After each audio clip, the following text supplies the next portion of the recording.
అరిస్తేనే గెలుస్తారనుకుంటే నేను అరుస్తాను అంటున్నాడు మన నబీల్. ఈ నబీల్ చేసినటువంటి నామినేషన్స్ అన్నీ కూడా మీకు కరెక్ట్ అని అనిపిస్తున్నాయా? 2 రీజన్స్ ఇచ్చారు. నబీల్ ఫస్ట్ యష్మిని నామినేట్ చేయడం జరిగింది. యష్మిని నామినేట్ చేస్తూ రీజన్స్ చాలా అద్భుతంగా చెప్పడం జరిగింది. క్లాన్కి సంబంధించి మెయింటెనెన్స్ సరిగ్గా లేదనే అభిప్రాయాన్ని తను వ్యక్తం చేయడం జరిగింది. తను చీఫ్గా ఫెయిల్ అవ్వడం జరిగిందనే పాయింట్ కూడా చెప్పడం జరిగింది. ఇంకా ఎక్కువగా గట్టిగా అరవడం ఇవన్నీ చేయడం అనేది సరైన పద్ధతి కాదు అనుకుంటూ తనని నామినేట్ చేయడం జరిగింది.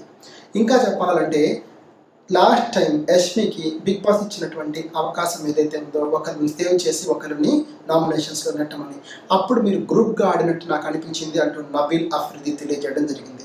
ఇది చాలా వ్యాలిడ్ పాయింట్. ఎందుకంటే మొదటి నుంచి మన యష్మి గారు ఒక గ్రూప్ని ఫామ్ చేసి ఆ గ్రూప్లోనే ఎప్పుడు ఆడుతూ వెళ్తున్నారన్నది అందరికీ తెలిసిన సత్యం. ఇది ఎంతవరకు కరెక్ట్ అని మీరు అనుకుంటున్నారో కామెంట్స్ రూపంలో